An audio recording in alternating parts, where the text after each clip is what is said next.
Hi guys, thanks for joining our webinar today.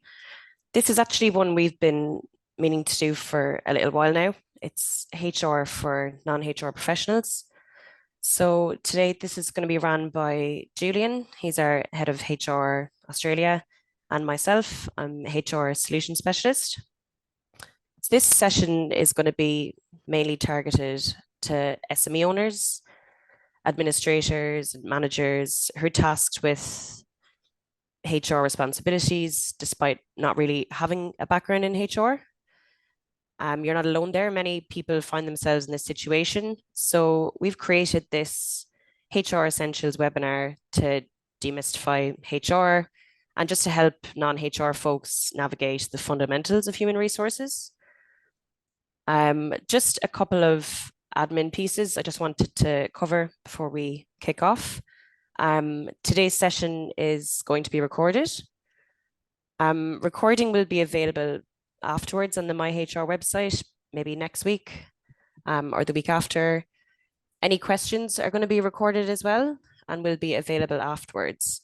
So only use details you're comfortable sharing and submit a question anonymously if not. If there is any questions, we will answer them at the end in our Q&A. Either submit them as we go through or pop them in at the end. It's up to you. And I'm just going to hand over to Julian now to give a summary of our agenda. Thanks, Megan. Yeah, so a bit of a broad subject matter that we're covering today.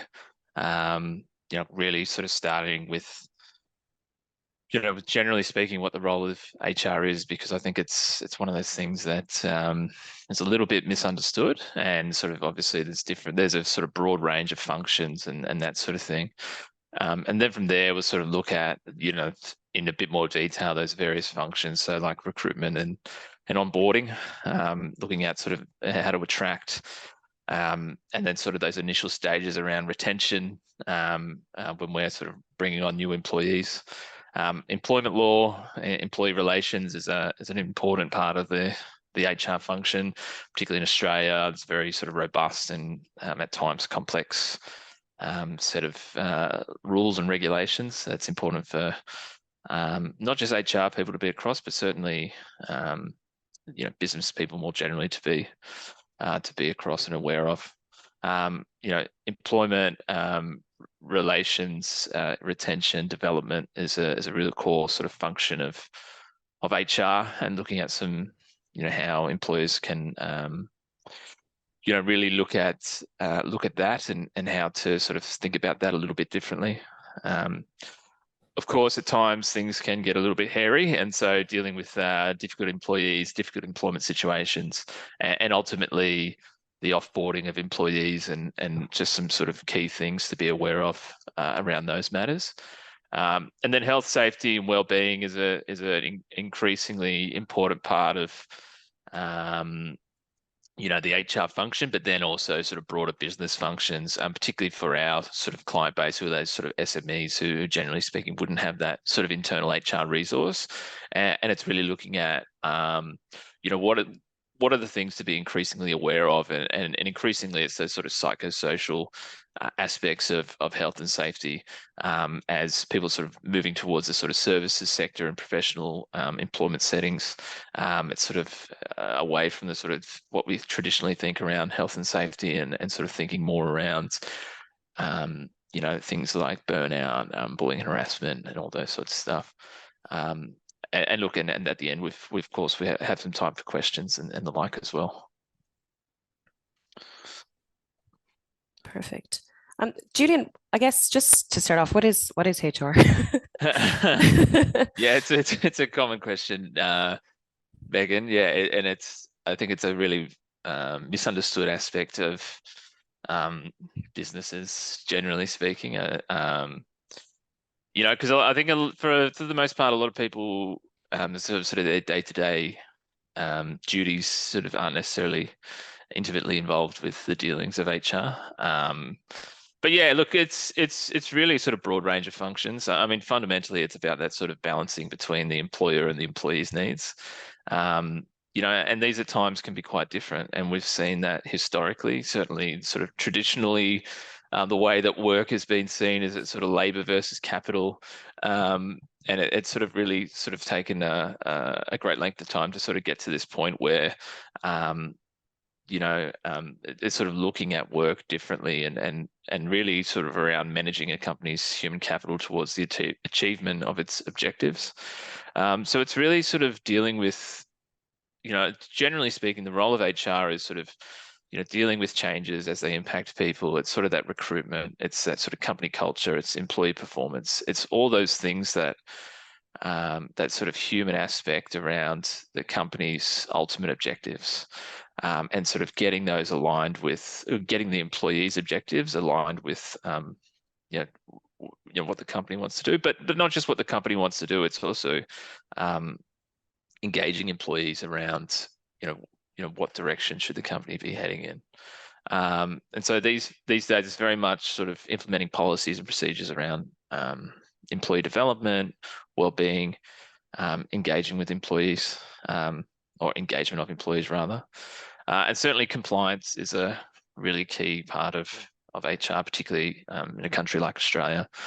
We've seen a lot of companies struggle with the sort of regulatory system, modern awards, sort of interpreting legislation and that sort of thing. So compliance is an increasing aspect of HR as well.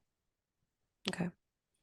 What would be, I guess, some of the main reasons people would reach out to you, Julian, at MyHR, or the advisory team? What would be the main queries that people would come to you with from like business owners' perspective?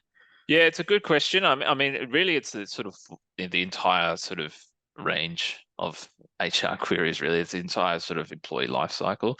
Certainly, the ones that sort of tend to take up the most amount of time are the ones that you'd probably think of. It's the sort of difficult employees. It's the disciplinary processes. It's where there's sort of cultural issues around bullying and harassment that haven't been addressed, and then they sort of blow up to a really big issue. Those are the ones that are sort of mostly time consuming. But we do also see the sort of more proactive businesses are the ones who are sort of coming to us a lot, but for sort of smaller issues. So they're a bit more proactive around getting on top of issues, and so they're the ones who are like an employee in a probation period. They've identified a few things that potentially could blow up down the track. So they're the ones who are sort of really on top of just even the sort of more minor things, just to get a bit of advice and support around. But really, it's sort of it's a sort of full cycle of things, Megan. Okay, thank you. Recruitment. What are the steps in the recruitment process, would you say? Yeah. Look, and I don't think I'll be breaking any sort of new ground here and saying, look, it's the first step is really identifying and defining the role. And that can change. Like, people leave, roles can change. So it's a really good opportunity to sort of review what are the, is this the role as it currently is that what we need going forward? So it's sort of reviewing the role initially in terms of duties and functions and that sort of thing. And then, of course, from there, it's about sort of attracting candidates. And so it's thinking about, where can we attract the biggest number of candidates for this particular role, and sort of being a bit more sort of tactical around where we might advertise a role and that sort of thing. There's that screening, interviewing of candidates, which, can be quite time consuming. The reference checking part is an important part of the recruitment process as well. And really sort of getting, and look, there's no sort of one way to do this. Different companies would do it differently in terms of how many interviews they want to do, how many references they might want to speak to. But that's a sort of general formula, and sort of resulting in the sort of final selection and making the offer and then onboarding the new employee. But I think, having said that, like, I think that's a sort of formula for recruitment that most businesses, most employers would be aware of. I think what we're seeing increasingly is, the benefits of having something like an applicant tracking system. Yeah. We sort of work a lot with a company called Scout. And what that really does is it really allows you to sort of manage that process in its entirety in a real much more efficient way and at scale and with a lot of speed as well. Because I think one thing that a lot of people who do recruitment will tell you is that whilst it may not seem like it, it can be incredibly time consuming. And, you know, it can be incredibly time consuming. It can be incredibly tiring. And, interviewing people it's great experience, but it can also be quite taxing.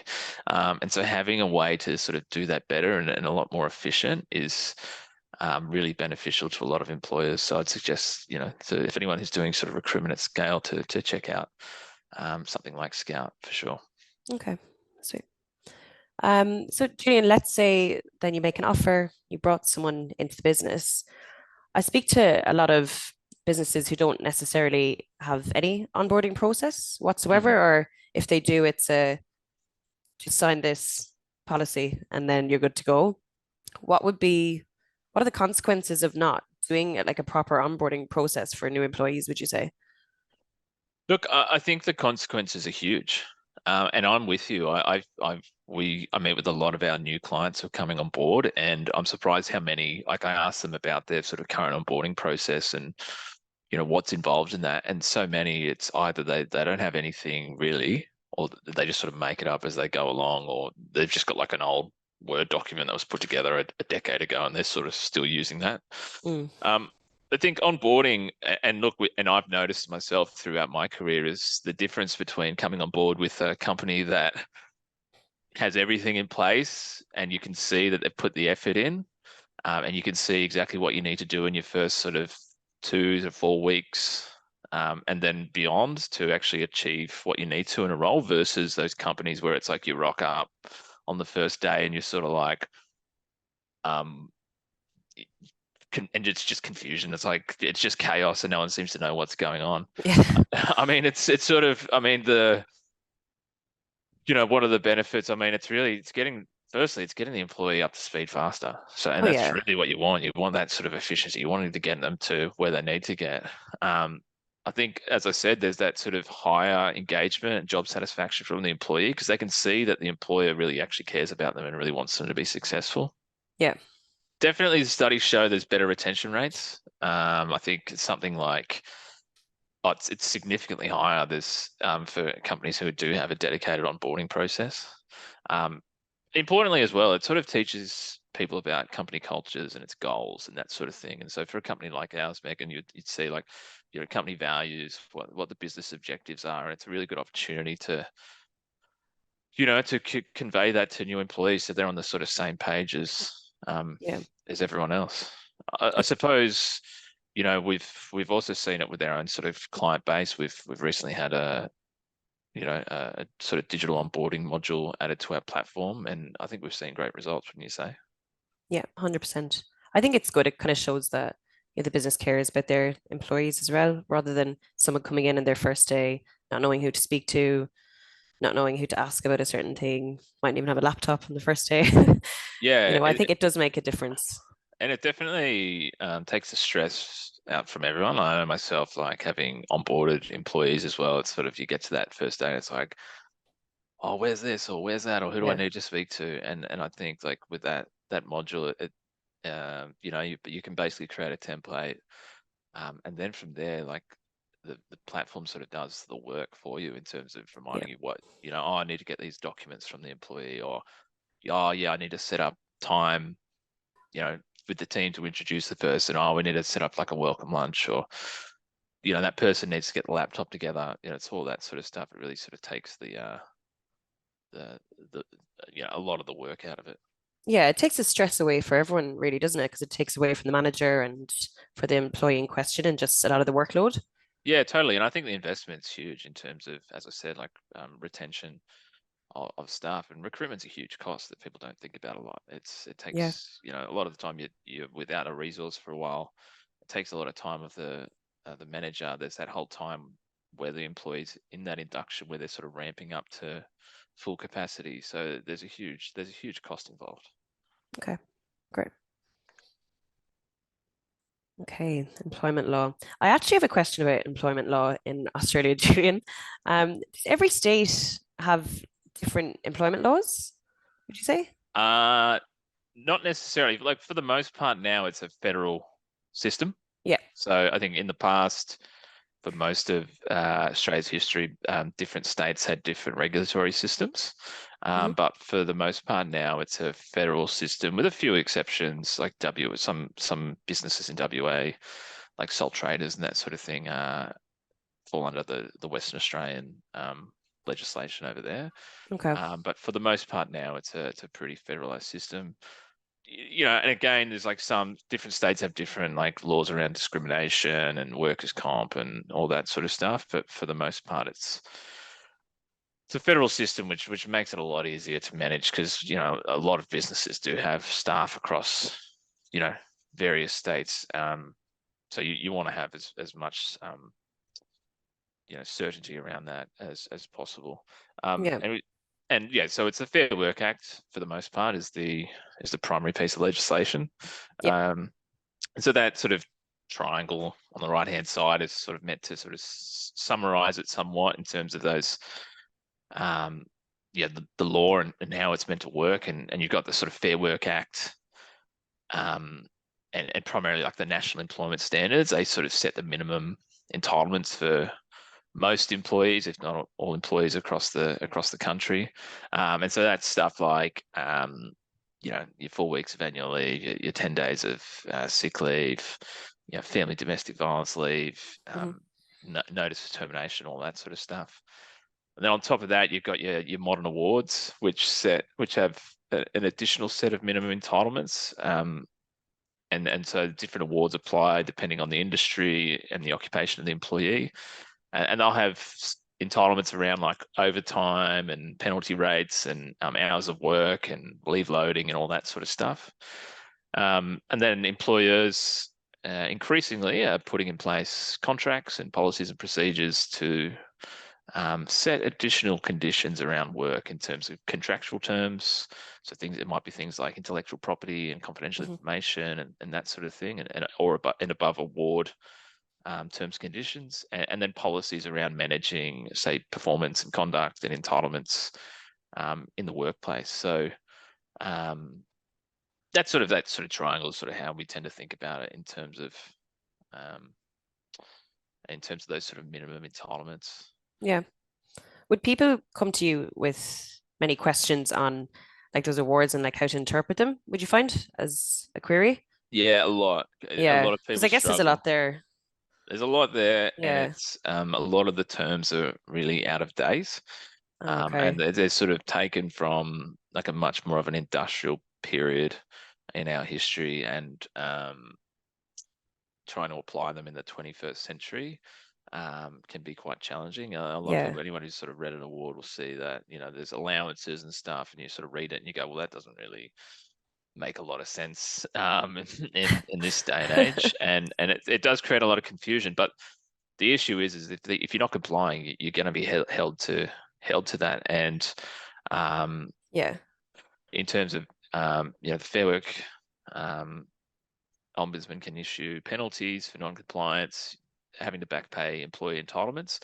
And going to your initial question around different states and that sort of thing, actually, different states do have a regime of wage criminalisation. So I think Okay. primarily Victoria and Queensland are the two that come to mind, whereby employers can be prosecuted for uh, underpaying employees, and sort of maximum penalties of sort of jail time and that sort of thing. So Oh it, wow. it, it Okay. is quite serious, and so that's where it sort of definitely pays to be across that, even though you might read through an award and go, this is a real dense document. It makes absolutely no sense to me. It certainly pays to make sure that you're across it.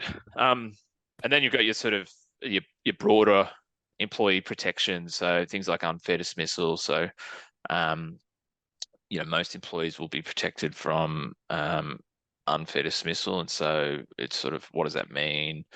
Well, employees can bring claims against an employer if they think they've been unfairly dismissed, even if you've sort of done everything you can to to make it a fair dismissal in terms of process and documentation and engaging them in that process, they can still bring a claim against you. So you really want to make sure that you've got a really robust process and everything's documented and you're following all the requirements of your policy. General protections, a little bit less well known. Basically,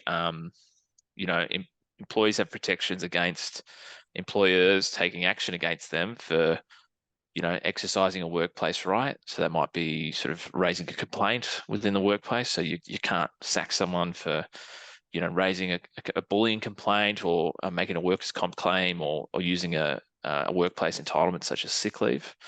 It sort of ties into discrimination. And so obviously employers are unable to discriminate against their employees on, grounds of, race, gender, so on and so forth. And then there's protections around what's known as sham contracting. So basically, and we're seeing it increasingly, employers opting for independent contractors instead of employees. And so the benefit of, you can have an independent contractor. So therefore, you're sort of circumventing the Fair Work Act and model awards and having to pay all those sorts of things. Okay. You sort of pay them whatever's agreed to. However, if you're sort of treating them like an employee in the sense that you're making them work set hours, you're providing them the equipment, you're providing them full direction around when they're required to work and how they're meant to do their work and that sort of thing, they're starting to look like an employee. And so they probably are an employee and therefore they probably should be entitled to all these things that they may not be paid. And so that's an additional protection that a lot of them, that applies as well. Okay, I wasn't aware of that one. Okay, thank you. Employee relations. Yeah, I actually had a question for you, Julian. What are the trends at the moment on hybrid working? Because I've been speaking to people recently, and some people it seems to have gone almost the other way, like pre-COVID, where they're like 5 days a week. Yeah. What are you seeing from different clients and stuff? Yeah, we're seeing a mix of things, really. I mean, definitely there's a lot of return to the office mandates. We're seeing that more and more, and we're hearing that a lot more. And we ran a webinar actually a couple of months ago on this topic, and I think employers are feeling like they need to have a bit more control and a bit more oversight of what employees are doing. And so, yeah, there's definitely much more of a push. And there's other things as well, like company culture and that sort of thing, which certainly I think we've all felt that stuff like that has probably deteriorated a little bit over the last couple of years. And so there's definitely a push to sort of, bring people back into the office and, really just almost sort of go back to the pre sort of COVID days, like you say. I think, the difficulty with that is it's not really what employees want. And so something like 4 out of 5 employees are expect flexible work arrangements. Yeah. 2 out of 3 are sort of prepared to forego some level of pay increase to achieve flexible working, with primarily looking at sort of work from home arrangements and that sort of thing. So, yeah, there's something like sort of 90% of Australian employers have introduced some form of mandate to return to the office, and about a third had an employee resign as a result, and we're expecting to lose more as well. So it's quite high. Yeah, so it's a sort of balance, I guess, of employer and again, which is fundamentally the sort of role of HR is sort of balancing those needs. But I think, yeah, it's feeling like employers are just sort of shooting at the hip a little bit with these mandates without sort of thinking through, the impact at times. Yeah. Okay. What would you say would be the biggest reason then for like poor employee retention? Because it seems to be coming up quite a lot as well. I think it's getting, a bit of a bigger problem. What would you say would be the biggest reason for that? Yeah, I think it's probably the main one is probably just not considering it a priority or just not having the resources to make it a priority. And so, like pay is the automatic go-to in terms of, so if you're worried someone's going to leave, then it's, it's pay them more. but that often isn't the solution, and pay is very much, we sort of think about it as that sort of hygiene factor. It's it's sort of really the sort of bare minimum requirement to attract and keep someone in a role. It's really sort of thinking a little bit broader than that around a sort of more well-rounded package, and sort of considering the entire employee value proposition. So sort of hybrid working strategy, performance development, sort of work-life balance, of course, team culture. And so I think the takeout with that sort of the previous webinar that we ran on return to office mandates was really sort of thinking a bit more strategic around how we go about that. And I think it's applying that across the board, really, in terms of, is it just a blanket, we need people in the office 3 days a week, or is it being a bit more considerate around when we get people back into the office for particular types of work and for particular work events and company culture things and the like. So it's sort of thinking it in sort of broader terms, I suppose. And everyone has different situations as well. And everyone's got different situations. And obviously with that sort of thing, we're largely talking about like professional services settings and that sort of thing. Yeah. And so it's going to be very different for other industries, of course. Yeah, of course. That makes sense. I just wanted to touch on performance reviews. I know you have it down there. Now I speak to a lot of people who don't do them at all. I think everyone's had jobs where they're not done at all. Like, would you say that many businesses run them properly if they even are doing it? Yeah, I mean, it wouldn't surprise me that many of the businesses that we speak to don't do them, because it's sort of been traditionally, I think, the thing to do if you're in a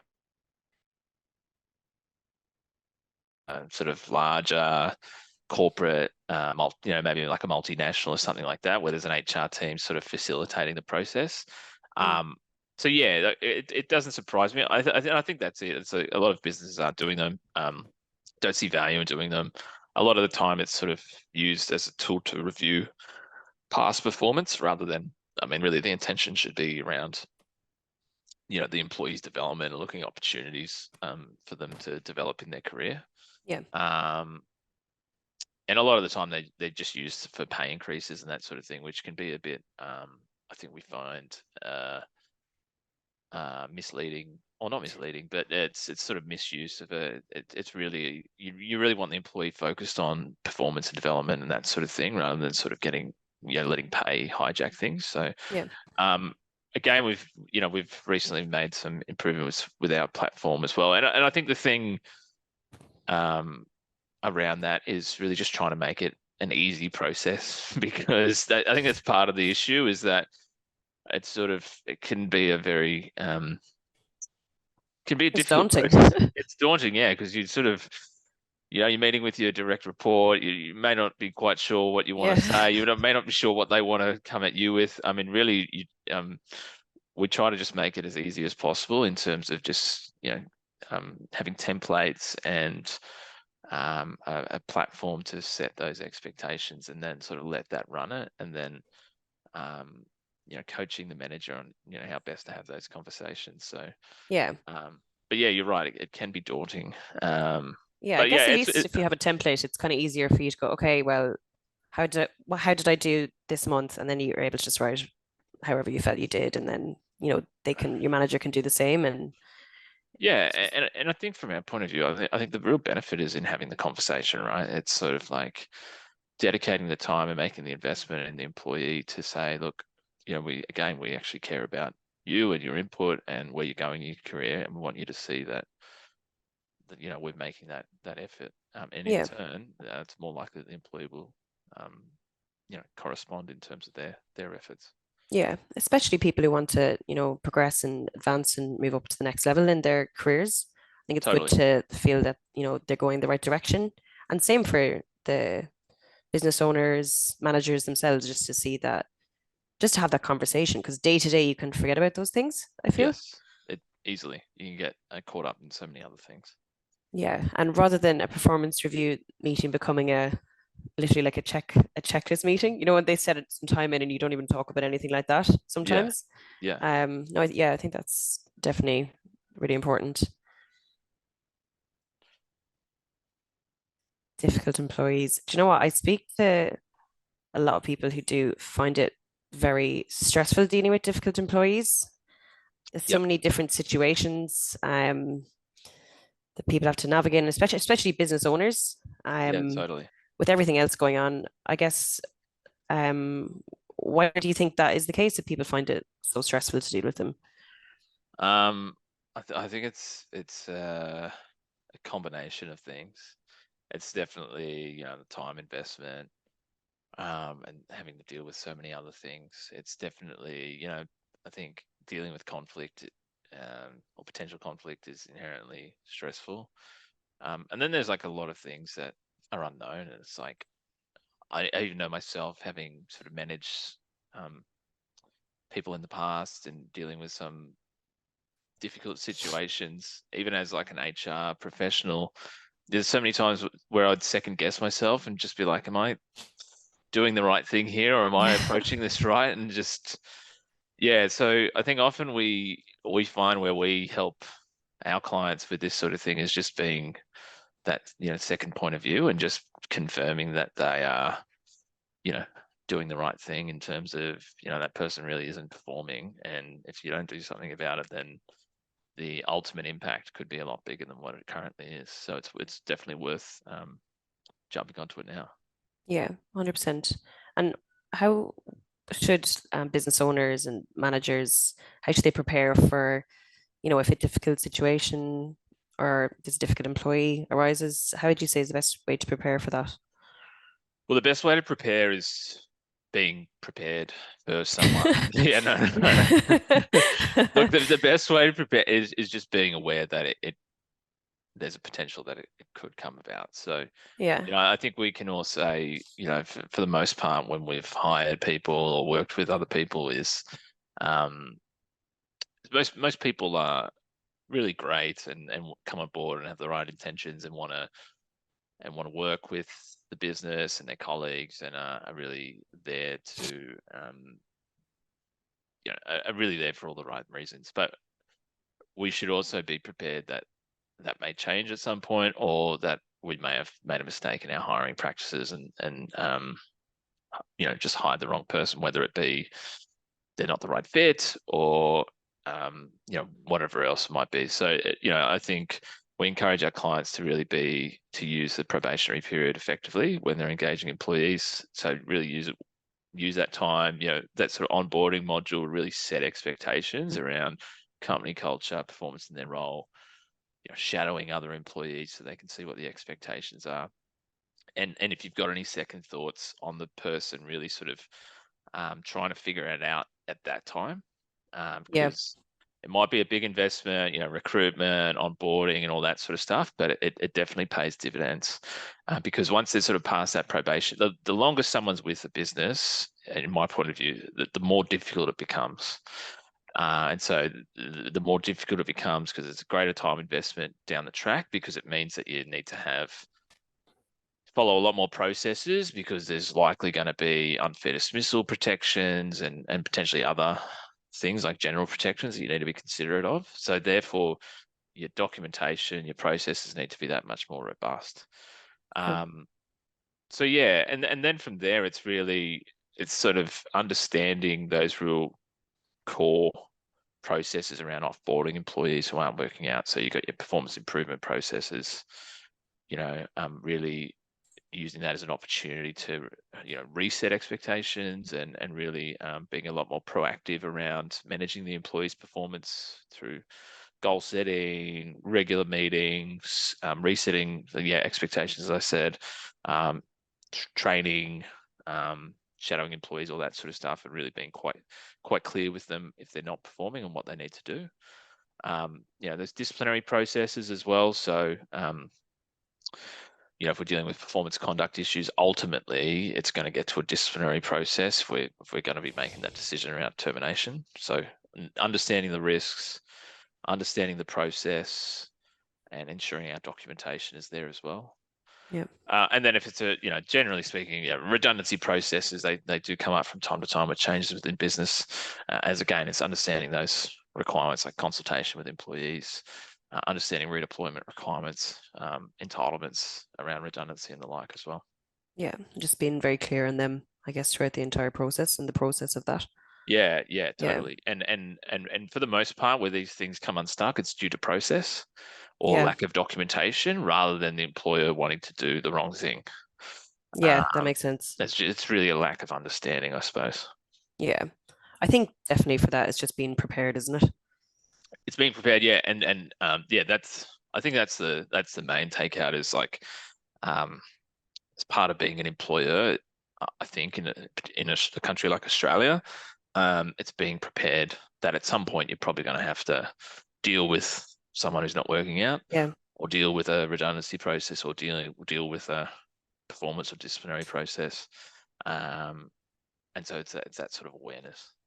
Yeah. Because some businesses that I speak to would say they might be going 20 years without any drama or any situation with any employee. And then all of a sudden, in the space of like 6 months, Yeah, everything starts coming up. These problems start arising and these difficult situations come up, and they're like, what the hell? Like, why is this happening all of a sudden?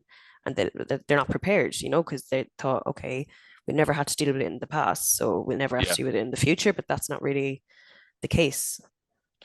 Yeah, no, totally. And yeah, I've similarly spoken to businesses, and it's just like, yeah, I've never had to think about this before. It's Yeah. like, well, I'd say you're probably lucky if that's the case. Um, Mm. Oh, definitely. yeah, right. Health and safety. What are the fundamental obligations when dealing with health and safety in the workplace, would you say? So um, employers have a responsibility to ensure a safe working environment, fundamentally, Hmm. and so primarily that looks like having like a health and safety management system in place. And so Okay. really that's a way of identifying hazards in the workplace, having some method of assessing those hazards. So, for example, there might be a hazard in some workplaces around manual handling, Yep. employees having to lift heavy things. And so sort of, well, it's identifying that's a hazard, then it's assessing the risks around that. Well, how high is the risk? Well, the employees sort of carrying heavy things um, all day, every day, then I'd say the risk is quite high that at some point there might be an injury as a result of that. Yeah. They're putting in place controls around that. So controls could be a range of things. So to control that risk, and so it could be something like onboarding a new employee properly around carrying heavy items or lifting heavy items. It might be having a trolley for the employee to use instead. It could be having sort of signage in the area that the employee is meant to be lifting things, showing them how um, to lift things properly, like bending their knees and that sort of thing. So then it's sort of reviewing those controls to make sure that they're still applicable, and then keeping records around that. Oh, we've onboarded the employee, we've got this policy, we've done regular training with them, and so therefore you've got that sort of that process is in its entirety to sort of manage those hazards. Consultation, communication, are really a fundamental part of the health and safety regime. So really just being quite clear with employees around changes that could impact health and safety, engaging them in the best way to ensure their safety, and that sort of thing as well. Yeah. Okay. Um, I can see you've got bullying down there. How do you actually identify a situation of bullying from a HR perspective, would you say? It's a good question. It's a challenging question as well, I'd Yeah. say. And look, it's becoming an increasing issue, I think. Okay. It's sort of bullying sort of become a bit of I think a catch-all term for employees, and it's a bit of a shame because I do think it is a genuine issue. I think a good starting point is to have a policy that defines what it is and what it isn't. Yep. And in some ways, defining what it isn't is probably it's possibly even more important than defining what 100%. it Yeah. is. That sort of legal definition, it's around sort of repeated unreasonable behaviour, targeted at an individual or individuals, and it creates a health and safety hazard. So that's quite serious. So I think it's having the policy, inducting employees into the policy, and then importantly, ensuring that managers are trained around addressing matters if and when they do occur. Yeah. It's not really, it's no longer really an option for employers to say they, weren't aware or sort of just ignore matters and that sort of thing, because the impacts can be quite large from like a workers' compensation standpoint, from a standpoint of claims through the Fair Work Commission, like general protections claims. There's like stop bullying orders that the Fair Work Commission can make. Okay. There's a sort of range of protections that employees increasingly have against risks around bullying, harassment in the workplace. So it's an increasingly difficult area to deal with. But yeah, really good starting point is having a policy, inducting employees in the policy, training employees and managers, and then sort of taking complaints seriously and having that process embedded around dealing with matters. Yeah. 100%. HRIS. This is my favorite part, obviously. So I know I love HRIS and having a HR system in place, but I kind of wanted to ask you, Julian, from a HR perspective, Yeah. what would you say is the consequence of having nothing in place and just maybe doing everything on paper or the odd Excel doc and the Word doc here and there? Well, I think there's sort of potential compliance issues around that in terms Okay. of record keeping for starters. So, employers generally need to maintain employment records for 7 years. And so there's that aspect. Yeah. And so having an HRIS is a really good way of, because it really documents and maintains those records from start of employment to the end, or it should do anyway. Yeah. So there's definitely that aspect in terms of consequences. Yeah. Would you say is it hard to train, we'll say, people who aren't very techy that you speak to, that you advise in HR if they're, looking to when they're using the system, would you say it's hard to train, non-techie people to use it? Or what would you say? I wouldn't.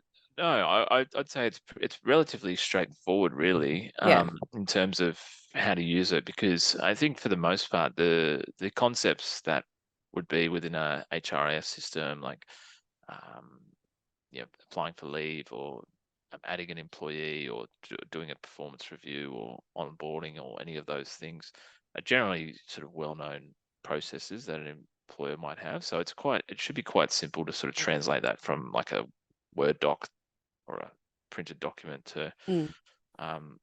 to an HRIS. So we deal with all sorts of different businesses in all sorts of different industries and a lot of non-techie people, and we usually don't have too many issues with that at all. That's good. I'd say in terms of like going back to your sort of initial question around consequences and that sort of thing, I Yeah. think just sort of missing out on the benefits, because so much can be automated, so much can be just made to make employers' lives easier. Yeah. And then you got sort of other things on like the cream on top of that around like reporting and if you really wanted to try a performance development, it's just performance development processes and that sort of thing can be really beneficial. Yeah.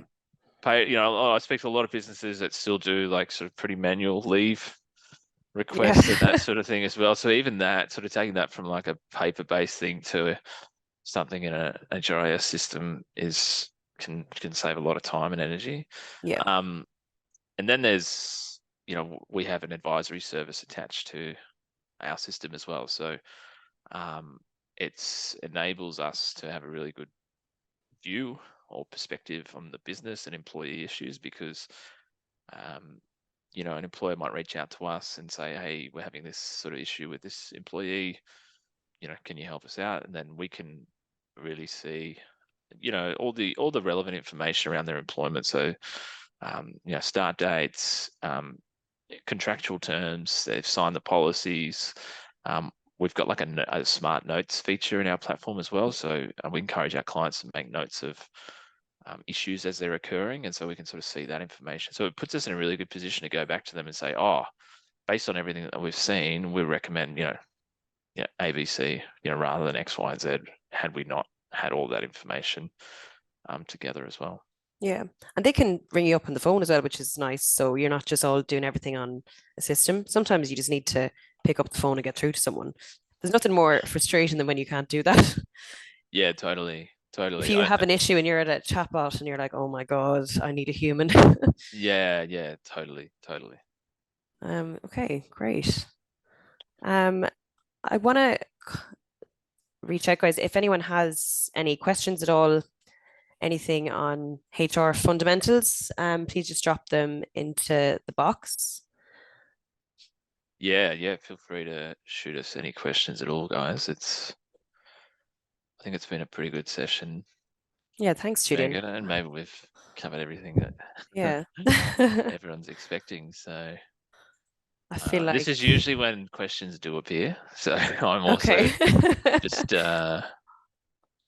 checking the chat and the Q&A and everything. But we're all good. I think we're off scot-free with questions. That's great. Well, if anyone does have any questions, you can reach out to Julian or myself, and we'll be happy to help you on that. Just to let you know, guys, as well, we are running an end of year offer on My HR. So it's actually November and December membership free, which is quite a good deal. So if you guys want to learn more about My HR, if you're interested, then yeah, reach out to us. Cool. Perfect. Thanks, Megan. All right. Thanks, Julian. Thanks, guys. Bye.